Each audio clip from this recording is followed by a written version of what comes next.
Hello दोस्तों, welcome to ट्रांजेंट academy. तो friends, MCQ सीरीजમાં ફરી એક વખત નવા વિડીયો સાથે બેઝિક ઇલેક્ટ્રિકલ, બરાબર, તમે થંબનેલમાં જોયું જશે, આપણે બેઝિક ઇલેક્ટ્રિકલના આમ ઘણા વિડીયો જોઈ લીધા છે, પણ અત્યારે આપણે છે ને એકની આરે મતલબ થોડું ક્વિક રિવિઝન થઈ જાય એટલે 50 એમસીક્યુની એક સિરીઝ રાખેલી છે। 50 તમને અમુક સારા એવા એમસીક્યુ પણ જોવા મળશે, બરાબર, અમુક પરીક્ષામાં પૂછાય એવા એમસીક્યુ પણ જોવા મળશે, અમુક પૂછાયેલા જોવા મળશે, બરાબર। કોન્સેપ્ટ તમારો ક્લિયર થાય એના માટે 50 એમસીક્યુ લીધેલા છે, બરાબર। ફટાફટ આપણે વન બાય વન એમસીક્યુ જોતા જઈએ।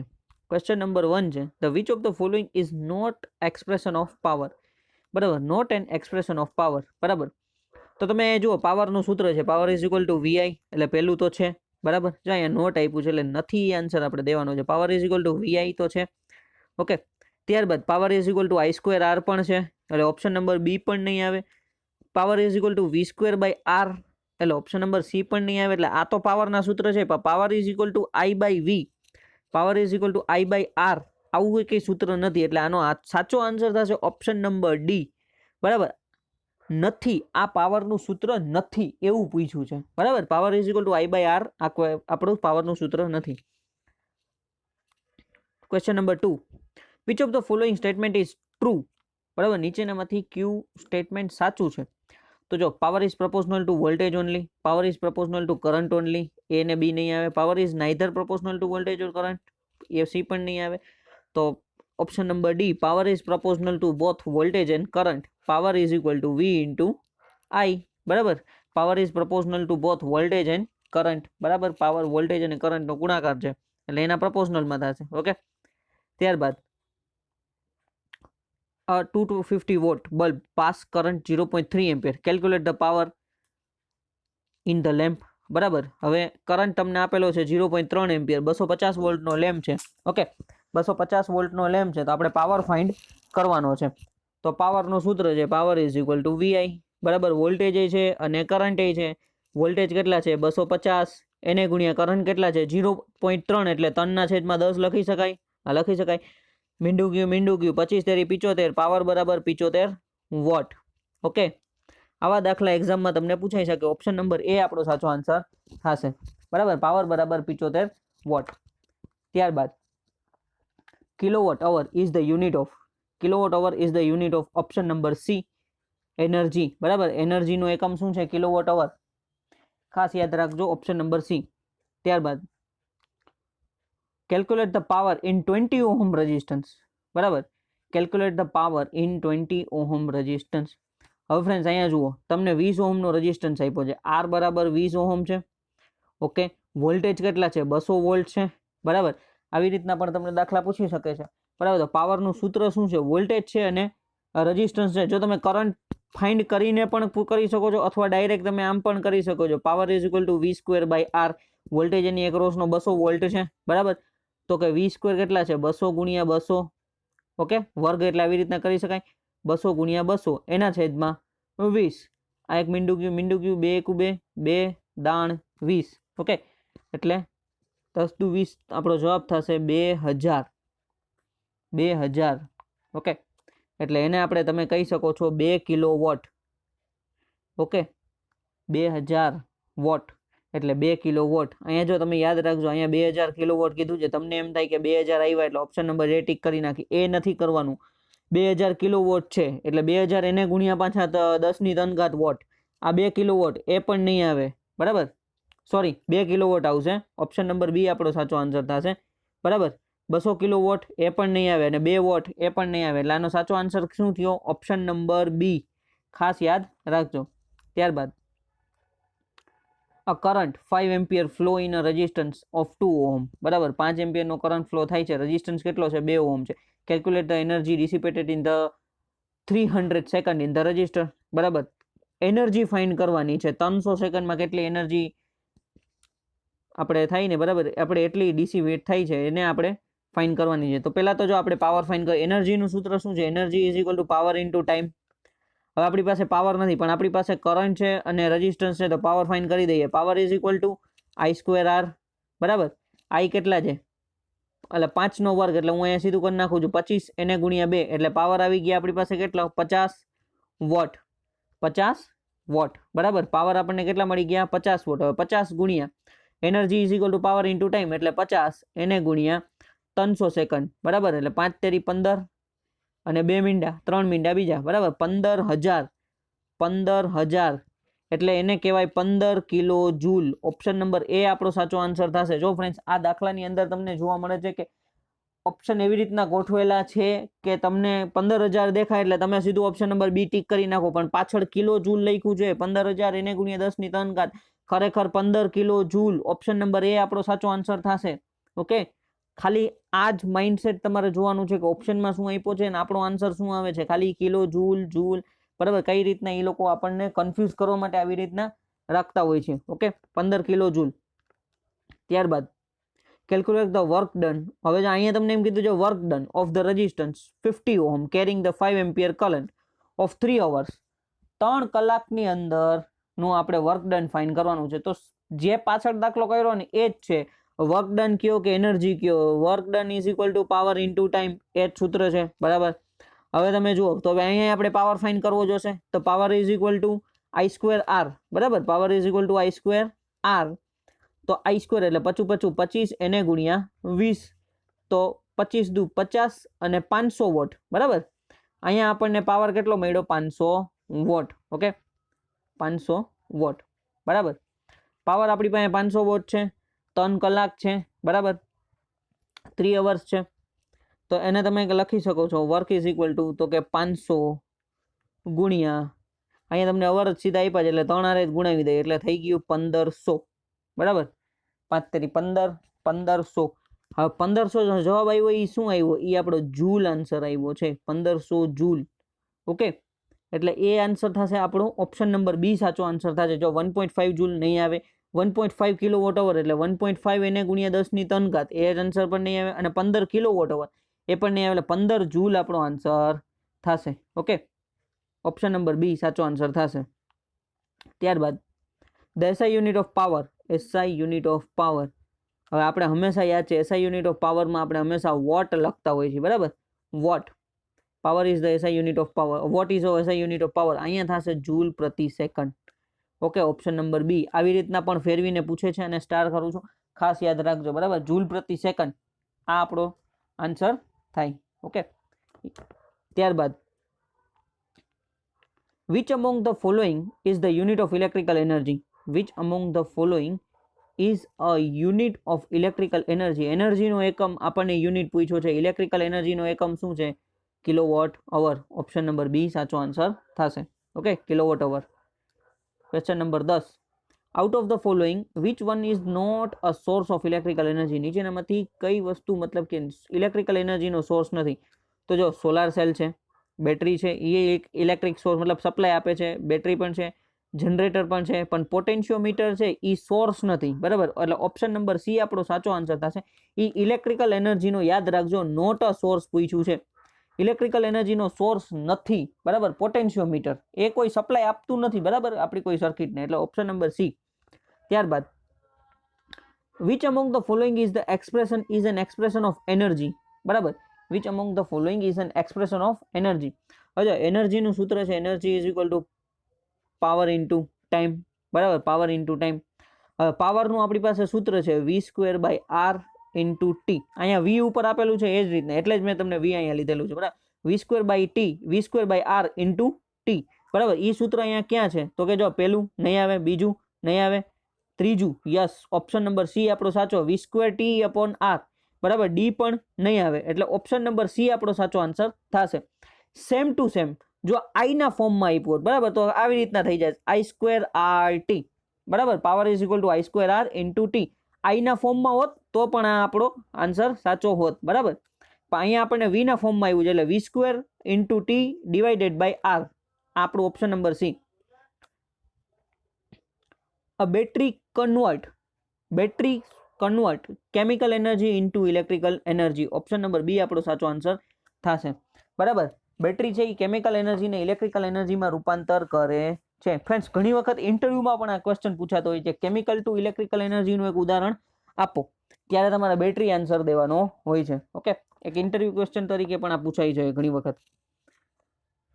13મો question. Material which easily allow to passage પેસેજની પાસેસ હશે of electrical current are known as બરાબર, જે ઇઝીલી કરંટને ફ્લો થવા દે છે એને આપણે નામ આપ્યું છે કંડક્ટર્સ, ઓપ્શન નંબર બી બરાબર. Material which easily allow to the passage passes of electric current are known as conductors, option number B. Okay, 13મો question, which among the following is the unit of resistivity? Which among the following is the unit of resistivity? તો એનો answer થશે option number C, ohm meter બરાબર.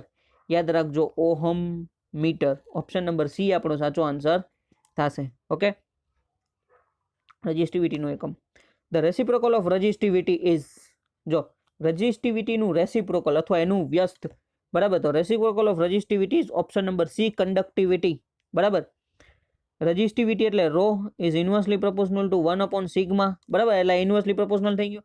Resistance નું reciprocal શું થશે તો કે કંડક્ટન્સ બરાબર. રેઝિસ્ટન્સ નું રેસિપ્રોકલ કંડક્ટન્સ, રેઝિસ્ટિવિટી નું રેસિપ્રોકલ કંડક્ટિવિટી. ઓકે, યાદ રાખવાનું છે આ બે. આ પણ ક્વેશ્ચન ઘણી વખત રેઝિસ્ટન્સ નું વ્યસ્ત અથવા કંડક્ટન્સ નો વ્યસ્ત પૂછી લેતા હોય છે. રેઝિસ્ટન્સ નો વ્યસ્ત કંડક્ટન્સ છે, રેઝિસ્ટિવિટી નો વ્યસ્ત કંડક્ટિવિટી છે. 16મો question, the resistance of a pure metal is, resistance of pure metal, જો પ્યોર મેટલ નું રેઝિસ્ટન્સ છે ને increase with increasing temperature. Yes, તો ઓપ્શન નંબર એ આપણો સાચો આન્સર થશે બરાબર. જે એમાં જો ટેમ્પરેચરમાં વધારો થશે તો રેઝિસ્ટન્સમાં પણ વધારો થશે, અને ટેમ્પરેચરમાં ઘટાડો થશે તો રેઝિસ્ટન્સમાં પણ ઘટાડો થશે. બીજા ઓપ્શન નહીં જોઈ લઈ, ડિક્રીઝ વિથ ઇન્ક્રીઝિંગ ટેમ્પરેચર ના, તો એ તો negative temperature, remain the same એ પણ નહીં આવે, બીકોઝ ઝીરો એ પણ નહીં આવે. એટલે ઓપ્શન નંબર એ આપણો સાચો આન્સર છે બરાબર. જો ટેમ્પરેચરમાં વધારો થશે તો રજિસ્ટરમાં વધારો થશે, કેમાં? પ્યોર મેટલ્સમાં. ટેમ્પરેચરમાં ઘટાડો થશે તો રેઝિસ્ટન્સમાં ઘટાડો થશે બરાબર. એટલે આને કીધું છે પોઝિટિવ ટેમ્પરેચર કોએફિશિયન્ટ. ઓકે, આના પણ આગળ ક્વેશ્ચન આવશે, પોઝિટિવ ટેમ્પરેચર કોએફિશિયન્ટ. ત્યારબાદ ધ રેઝિસ્ટન્સ ઓફ ઇન્સ્યુલેટર બરાબર, તો resistance of increase with an increase in temperature, એટલે ના આમાં તો એ નહીં આવે. Decrease with an increase in temperature, option number B સાચો આન્સર છે બરાબર. રિમેઇન ધ સેમ એ પણ નહીં આવે, બીકોઝ ઝીરો બીકમ્સ ઝીરો એ પણ નહીં આવે બરાબર. હવે જો ઇન્સ્યુલેટરમાં શું થાય, ઇન્સ્યુલેટર અને સેમિકન્ડક્ટર બંનેમાં જો ટેમ્પરેચરમાં વધારો થાય ને તો રેઝિસ્ટન્સમાં ઘટાડો થાય, અને ટેમ્પરેચરમાં ઘટાડો થાય બરાબર તો રેઝિસ્ટન્સમાં વધારો થાય. ટેમ્પરેચરથી ઉલટું વર્ક રેઝિસ્ટન્સનું થાય બરાબર. ટેમ્પરેચર વધે તો રેઝિસ્ટન્સ ઘટે, ટેમ્પરેચર ઘટે તો રેઝિસ્ટન્સ વધે. ઓકે, એટલે એને કીધું છે નેગેટિવ ટેમ્પરેચર કોએફિશિયન્ટ બરાબર. એટલે the resistance of insulator decrease with N increasing temperature બરાબર. ડિક્રીઝ જો ટેમ્પરેચરમાં વધારો થશે તો રેઝિસ્ટન્સમાં ઘટાડો થશે. ઓકે, ઓપ્શન નંબર બી સાચો આન્સર થશે.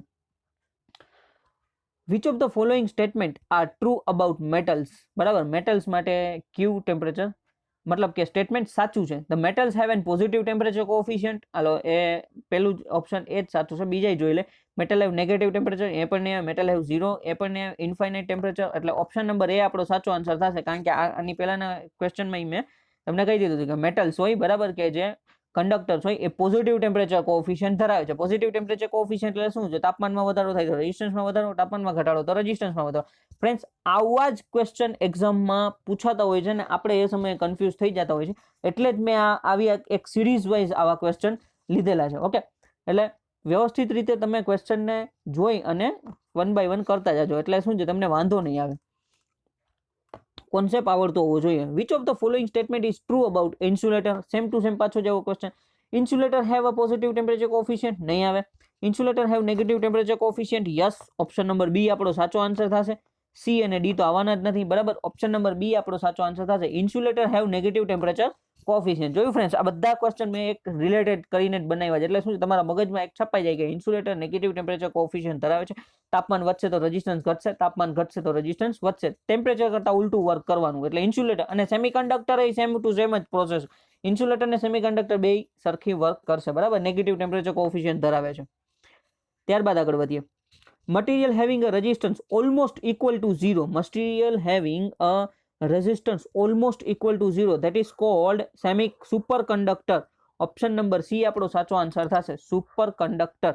Okay, super conductor. Material having a resistance almost equal to zero, જો જેનું રેઝિસ્ટન્સ ઝીરો થઈ જાય ને એને આપણે સુપર કંડક્ટર્સ કહેજો. આ પણ એક ફેમસ ક્વેશ્ચન છે, ઘણી વખત તમને બેઝિક ઇલેક્ટ્રિકલના આપણે આમાંથી એક્ઝામમાં પૂછાતો હોય છે. ઓકે, ત્યારબાદ nodal analysis is generally use to determine. Nodal analysis is generally use to determine current. Option number B સાચો આન્સર થશે, બરાબર. નોડલ એનાલિસિસ આવી રીતના કોઈ પણ એક આવી રીતના નોડ હોય, બરાબર, અલગ અલગ નોડ આપેલી હોય તો નોડલ એનાલિસિસનો ઉપયોગ કરીએ છીએ કરંટ માટે, use to determine current find કરવા માટે. Same to same mesh analysis is generally use to determine voltage, બરાબર. મેશ એનાલિસિસ આપણે શેના માટે યુઝ કરીએ છીએ તો કે વોલ્ટેજ આવી રીતના લૂપ ફેરવતા હોય છે, બરાબર, કોઈ સર્કિટ હોય આવી રીતના, તો આને જ કીધું મેશ એનાલિસિસ, બરાબર. એટલે મેશ એનાલિસિસ આપણે વોલ્ટેજ ફાઇન્ડ કરવા માટે યુઝ કરતા હોય છે, use to determine. Question number 23, KVL is associated with Kirchhoff's voltage law, બરાબર. KVL is associated with mesh analysis. Option number A આપણો સાચો આન્સર થશે, બરાબર. KVL વોલ્ટેજ છે તો ઈ મેશ સાથે, આની પહેલા જે બે ક્વેશ્ચન જોયું ત્યાં, બરાબર, એટલે તમને ખ્યાલ આવી જ ગયો છે. હવે સેમ ટુ સેમ એવો question, KCL is associated with nodal analysis. Option number B સાચો આન્સર થશે, બરાબર. આ બધા ક્વેશ્ચન સિક્વન્સમાં જ એટલે રાખેલા છે કે તમારા મગજમાં કોન્સેપ્ટ બેસતા જાય, બરાબર. તો એક્ઝામમાં પૂછાય તો તમને વાંધો ના. KCL is associated with nodal analysis. Okay. ત્યારબાદ the algebraic sum of electric current meeting at the common point is 0.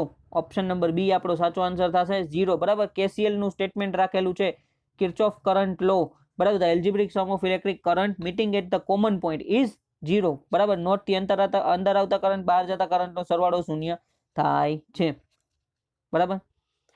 Question number 56. Faraday is the SI unit of capacitance. Option number C સાચો answer છે. Faraday is the SI unit of capacitance. ત્યારબાદ in a superposition theorem when the consider the effect of one voltage source all other voltage source are, આ જ હવે એક ખાસ જોવાની વસ્તુ છે કે, બરાબર, આની સિક્વન્સમાં જ લીધા. સુપરપોઝિશન થિયરમનો જ્યારે આપણે ઉપયોગ કરીએ છીએ when the consider the effect of one voltage source, કોઈ પણ એક વોલ્ટેજ સોર્સને આપણે ઇફેક્ટ રાખીએ છીએ. હવે માનો ફ્રેન્ડ્સ આવી રીતના એક વોલ્ટેજ સોર્સ છે, પોઝિટિવ નેગેટિવ આવી રીતના લીધો છે, આવી રીતના એક સર્કિટ છે બીજી, બરાબર, અને અહીંયા એક બીજો વોલ્ટેજ સોર્સ છે. તો સુપરપોઝિશનનો થિયરમનો જો તમે ઉપયોગ કરતા હોય તો તમને ખ્યાલ હોય કે જ્યારે આપણે આ વોલ્ટેજ સોર્સને ગણતરી કરીને આખો દાખલો ગણતા હોય છે ત્યારે આ વોલ્ટેજ સોર્સને આપણે શોર્ટ કરી દેતા હોઈએ છીએ, બરાબર. શોર્ટ એટલે આન્સર થશે આનો ઓપ્શન નંબર એ, sorted, બરાબર. ઓલ અધર વોલ્ટેજ સોર્સ, જો તમને અહીંયા શું કીધું છે, ઓલ અધર વોલ્ટેજ સોર્સ, અને પછી જે MCQ આવશે એટલે વધારે ખ્યાલ આવશે, બરાબર. in superposition theorem when the consider the effect of one voltage source all the other voltage source are, જો આને કન્સિડર કર્યો ને એટલે બીજા બધા વોલ્ટેજ સોર્સ, મેં તમને બે જ આકૃતિ બતાવી છે, બરાબર, કે બે જ વોલ્ટેજ, મતલબ કે 3 4 5 હોય તો બધાને તમારે શું કરી નાખવાનું છે, શોર્ટ સર્કિટેડ, પણ વોલ્ટેજ સોર્સને શોર્ટ કરવાનું છે. ઓકે. ત્યારબાદ હવે જો બીજો question, same to same. in a superposition theorem when the consider the effect of one current source, હવે કરંટ સોર્સને આપણે કન્સિડર, તો all other voltage source are, હવે એની જગ્યાએ હવે આવી રીતના એક કરંટ સોર્સ આપેલો છે, બરાબર, અને કરંટ સોર્સ કરીને આવી રીતના કોઈ એક દાખલો આપણે ગણીએ છીએ, બરાબર. અહીંયા વોલ્ટેજ સોર્સ છે, બરાબર. તો આવી રીતના હવે આને આપણે કન્સિડર કરીએ છીએ કરંટ સોર્સને, તો ત્યારે વોલ્ટેજ સોર્સનું શું કરશું, તો યાદ રાખજો વોલ્ટેજ સોર્સ હંમેશા શોર્ટ થશે, બરાબર. વોલ્ટેજ સોર્સ હંમેશા ઓપ્શન નંબર એ આપણો સાચો આન્સર થશે, shorted. Okay, shorted. Question number 29, પાછો એવો ક્વેશ્ચન, in a superposition theorem when consider the effect of one voltage source, હવે પાછું વોલ્ટેજ સોર્સ, તો અધર કરંટ સોર્સ, તો કરંટ સોર્સનું શું થશે, તો જો હવે યાદ રાખો કે આ એક વોલ્ટેજ સોર્સ મેં લીધો છે, બરાબર. સેમ પાછી એવી સર્કિટ દોરીએ. હવે અહીંયા એક કરંટ સોર્સ છે, તો આ કરંટ સોર્સનું શું કરશું, જ્યારે હું આને કન્સિડર કરીને દાખલો ગણું છું તો કરંટ સોર્સને હંમેશા ઓપન કરી દેશું, બરાબર. કરંટ સોર્સને હંમેશા ઓપન કરી દેશું, એટલે આવી રીતના આપણે સર્કિટમાં તમે ગણતા હોય એટલે તમને ખ્યાલ જ હશે, આવી રીતના આપણે ઓપન કરી દેતા હોય છે, બરાબર. એટલે કરંટ સોર્સને ઓપન, બરાબર, અને વોલ્ટેજ સોર્સને શોર્ટ, આટલું તમારે ખાલી યાદ રાખવાનું છે. વોલ્ટેજ સોર્સને શોર્ટ કરી દેવાના છે એના ઇન્ટરનલ રેઝિસ્ટન્સ સાથે, આપણે વોલ્ટેજ સોર્સ હોય તો એનું ઇન્ટરનલ રેઝિસ્ટન્સ હોય તો ઇન્ટરનલ રેઝિસ્ટન્સ ત્યાં રાખી દેવાનું છે, બાકી શોર્ટ ન હોય તો શોર્ટ કરી દેવાનું છે, બરાબર. એટલે શોર્ટ તો કરી દેવાનું છે. હવે ઓપન, જો કરંટ સોર્સ હોય તો એને ઓપન કરી દેવાનું છે. Question number 30, in a superposition theorem when the consider the effect of one current source, હવે પાછું ઈ ક્વેશ્ચન પર થોડોક ફેરવીને ઓલ અધર કરંટ સોર્સ, જો હવે માનો કે બે કરંટ સોર્સ સર્કિટમાં આપેલા છે આવી રીતના, બરાબર. ઓકે, બે કરંટ સોર્સ આપેલા છે, તો આ કરંટ સોર્સને કન્સિડર કરવું જોઈએ, તો આ કરંટ સોર્સને ઓપન કરી દેવાનો. જો એ જ વસ્તુ યાદ રાખવાની છે, બરાબર, કે વોલ્ટેજ સોર્સને શોર્ટ કરી દેવાના છે અને કરંટ સોર્સને ઓપન કરી દેવાના છે, આટલી બધું વસ્તુ યાદ રાખવાની છે, બરાબર. ત્યારબાદ question number 31 superposition theorem is valid for linear circuit. બરાબર, લિનિયર સર્કિટમાં ઉપયોગ છે, નોન લિનિયરમાં નહીં થાય, બોથ લિનિયર નોન લિનિયર અને એટલે નહીં. ઓપ્શન નંબર એ આપણો સાચો આન્સર થશે. સુપરપોઝિશન થિયરમનો તમે જો સ્ટેટમેન્ટ વાંચો ને તો પહેલું statement in linear bilateral element, બરાબર, અથવા કોઈ સર્કિટ, એટલે સુપરપોઝિશન સ્ટેટમેન્ટમાંથી જ ક્વેશ્ચન પૂછાણો છે કે એ આપણા લિનિયર સર્કિટમાં જ ઉપયોગ થશે.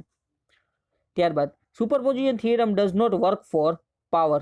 Option number C. આ પણ એક ફેમસ ક્વેશ્ચન છે, બરાબર, કે ક્યાં ઉપયોગ નથી થતો, પાવર કેલ્ક્યુલેશન માટે અથવા પાવર માટે આપણે એનો ઉપયોગ કરતા નથી. ત્યારબાદ the Thevenin's voltage is the open circuit voltage. Option number A આપણો સાચો આન્સર છે. Thevenin's voltage is the open circuit voltage. Option number A. જો શોર્ટ સર્કિટ વોલ્ટેજ પણ નહીં આવે, ઓપન સર્કિટ નહીં આવે, અને નાઈધર ઓપન એટલે ડી, એટલે answer number A open circuit voltage, Thevenin's voltage. Okay. ત્યારબાદ Thevenin's resistance is founded by. Thevenin's resistance કઈ રીતના ફાઉન્ડ થાય? Shorting all voltage source, opening all current source, shorting all voltage source and opening all current source. બરાબર, opening all voltage source and shorting all current source. જો આની પહેલા આપણે અમને superposition કે ભાઈ વોલ્ટેજ સોર્સ હોય તો એને શોર્ટ કરી દેવાના, બરાબર છે, કરંટ સોર્સ હોય તો એને ઓપન કરી દેવાના, એટલે ઓપ્શન નંબર સી આપણો સાચો આન્સર થશે. બરાબર, ઓપ્શન નંબર સી સાચો આન્સર થશે. સ્ટેટમેન્ટ આવી રીતના આપેલા હોય ફ્રેન્ડ્સ તો 2-3 ફેરે વાંચવા, એટલે શું છે કે આપણને ભૂલ ન થાય. બરાબર, ખાલી વોલ્ટેજ સોર્સને ઓપન કરી દેવાથી, શોર્ટ કરી દેવાથી નથી થતું ને, કરંટ સોર્સને કરંટ સોર્સ હોય તો એને ઓપન કરી દેવાના છે અને વોલ્ટેજ સોર્સ હોય તો એને શોર્ટ કરી દેવાના છે. તે પછી જ આપણે એના થેવેનિન્સ રેઝિસ્ટન્સ RTH ફાઇન્ડ કરી શકીએ છીએ. ઓકે. ત્યારબાદ Thevenin's theorem is a true for. Thevenin's theorem is a true for. તો આમાં પણ same to same linear circuit network, linear network. Option number A આપણો સાચો આન્સર થશે, linear network, option number A. ત્યારબાદ in a Thevenin's theorem VTH is a sum of two voltage source, a single voltage source, infinite voltage source કે 0. તો આનો answer થશે a single voltage source. Option number B સાચો answer છે. બરાબર, VTH is a single voltage source. હવે તમે VTH ની ફાઇનલ આકૃતિ જોઈ હોય ને, બરાબર, તો જે રેઝિસ્ટન્સમાંથી આપણે કરંટ ફાઇન્ડ કરો, VTH આપણે આવી રીતના જો એક વોલ્ટેજ સોર્સ બનાવીએ છીએ અને એનો એક ઇન્ટરનલ રેઝિસ્ટન્સ આવી રીતના જોડેલો હોય. બરાબર, એટલે આ આપણો RTH, અહીંયા આપણે VTH, બરાબર, અને પછી જે રેઝિસ્ટન્સમાંથી કરંટ પસાર થતો હોય એ ફાઇન્ડ કરવાનો, એટલે ઈ રેઝિસ્ટન્સ કે જેને આપણે RL કહેતા હોય કે લોડ રેઝિસ્ટન્સ કે જે કંઈ પણ અલગ નામ આપેલું હોય. બરાબર, તો આવી રીતના એને આમ જોડેલો હોય છે. બરાબર, એટલે VTH is a single voltage source, એટલે આ એક voltage source single voltage source. Okay. ત્યારબાદ VTH is found across the ખાલી જગ્યા ટર્મિનલ્સ ઓફ ધ નેટવર્ક. બરાબર, VTH is found across the output terminals of the network. બરાબર, VTH છે એ output ટર્મિનલમાંથી find કરવામાં આવે છે. VTH is found across the output terminals of the network. Option number B આપણો સાચો આન્સર થશે. ત્યારબાદ which of the following is also known as a dual of Thevenin's theorem? Dual of Thevenin's theorem.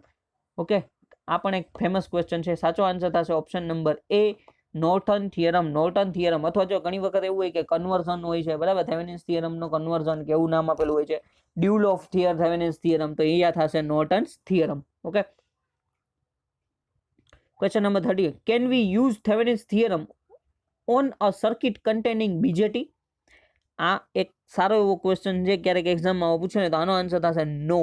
Option number B સાચો answer થશે. BJT ની અંદર આપણે Thevenin's theorem ઉપયોગ કરી શકતા નથી. બાય જંકશન ટ્રાન્ઝિસ્ટરમાં થેવેનિન્સ થિયરમનો ઉપયોગ કરી શકતા નથી. ઓકે, એટલે આન્સર થશે નો. ત્યારબાદ a voltage source connected in series with a resistor can be converted to a, જો તમને શું કીધું છે, વોલ્ટેજ સોર્સ, એક વોલ્ટેજ સોર્સ છે, બરાબર, કનેક્ટેડ વિથ ઇન સિરીઝ, એની સિરીઝમાં એક રજિસ્ટર જોડાયેલો છે. બરાબર, તો આને કન્વર્ટ કેમાં કરી શકે? Current source in a parallel with a resistor. Option number B આપણો સાચો આન્સર થશે. જો પહેલામાં કીધું current source in series resistance, એ નહીં આવે. બીજું કીધું તો બીજું સાચું છે, current source in parallel with કારણ કે જો આપણે આવી રીતના વોલ્ટેજ સોર્સમાંથી કરંટ સોર્સમાં કન્વર્ટ કરીએ, હમણાં એના પર દાખલા આવશે. બરાબર, તો આવી રીતના આ કરંટ સોર્સ છે ને એના પેરેલલમાં રેઝિસ્ટન્સ છે. બરાબર, એના પેરેલલમાં, એટલે current source in parallel with resistance. અને ઓપ્શન સી તો આવશે નહીં, ડી પણ નહીં આવે. ઓપ્શન નંબર બી આપણો સાચો આન્સર થશે. ત્યારબાદ ક્વેશ્ચન નંબર 41 આવ્યો દાખલો. જો find the value of voltage once the source transformation is applied to a circuit. હવે જો આ કરંટ સોર્સ તમને આપેલો છે, 10 એમ્પિયરનો કરંટ સોર્સ છે, 5 ઓહમ રેઝિસ્ટન્સ છે. હવે જો વોલ્ટેજ સોર્સ ફાઇન્ડ કરવાનો છે. ઉપર દિશા જો એરોની દિશા ઉપર છે એટલે પોઝિટિવ ઉપર આવશે, નીચે નેગેટિવ આવશે અને એના સિરીઝમાં રેઝિસ્ટન્સ આવશે. બરાબર, આ રીતના આ વોલ્ટેજ સોર્સમાં, આ કરંટ સોર્સમાંથી મેં વોલ્ટેજ સોર્સ કર્યું. જો રેઝિસ્ટન્સ હંમેશા સેમ રહેશે. બરાબર, કરંટ સોર્સમાંથી વોલ્ટેજ સોર્સમાં ટ્રાન્સફર કરો કે વોલ્ટેજ સોર્સમાંથી કરંટ સોર્સમાં ટ્રાન્સફર કરો, રેઝિસ્ટન્સમાં કોઈ ફેરફાર નહીં થાય. હવે જો વોલ્ટેજ ફાઇન્ડ કરવાના છે તો V ઇઝ ઇક્વલ ટુ સૂત્ર છે I ઇન્ટુ R. તો I તમને અહીંયા આપેલો છે 10 એમ્પિયર અને રેઝિસ્ટન્સની વેલ્યુ તો સેમ છે 5, તો વોલ્ટેજ બરાબર 50 volt. Okay, option number C આપણો સાચો આન્સર થશે.